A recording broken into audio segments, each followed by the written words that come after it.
எல்லா புற்றுநோய் போலவும் கருப்பை புற்றுநோய் நிறைய ஸ்டேஜஸ் இருக்கு. ஏன் இந்த ஸ்டேஜை பத்தி நீங்க தெரிஞ்சுக்கணும் அப்படின்னு பாத்தீங்கன்னா, கருப்பை புற்றுநோய் குணமாகறதுக்கான சாத்தியக்கூறு எதை டிபெண்ட் பண்ணிருக்கு அப்படின்னா ஸ்டேஜ் தான். மோர் தென் எந்த அளவுக்கு ட்ரீட்மெண்ட் முக்கியமோ, ஸ்டேஜ் நம்ம எந்த ஸ்டேஜ்ல கண்டறியுமோ அதுவும் முக்கியம். நிறைய பேர் நம்ம நினைச்சிருப்போம் வெளிநாட்டுல எல்லாம் புற்றுநோய்க்கு சிறந்த வைத்தியம் இருக்கு, அதனால அங்க நல்ல கியூர் ரேட் கிடைக்குது, நம்ம ஊர்ல அப்படி கிடையாது அப்படின்ட்டு. கட்டாயம் அப்படி இல்லை. அதுக்கு மெயின் ரீசன் என்னன்னு பாத்தீங்கன்னா, வெளிநாடுகள்ல அந்தந்த வயசுக்கு தகுந்த மாதிரி ஸ்கிரீனிங் டெஸ்ட், சுய பரிசோதனை, அவங்களா வாலியண்டரா போய் உடம்புல எந்த தொந்தரவுமே இல்லைனாலும் மருத்துவ அணுகி பரிசோதனை செய்து கொண்டதன் மூலம் என்ன ஆகுது அப்படின்னா, மிகவும் ஆரம்ப கட்டத்திலே, அதாவது ஸ்டேஜ் 1ல, ஈவன் ஸ்டேஜ் 1க்கு முன்னாடியே கூட நிறைய புற்றுநோய்களை கண்டறியறாங்க.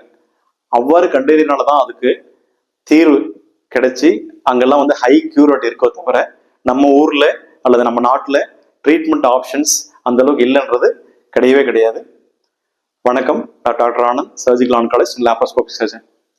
இந்த வீடியோவில் நம்ம என்ன பார்க்க போறோம் அப்படின்னு பாத்தீங்கன்னா, கருப்பை புற்றுநோய்க்கான ஸ்டேஜஸும் அதுக்கான கியூர் ரேட்டும் பார்க்க போறோம்.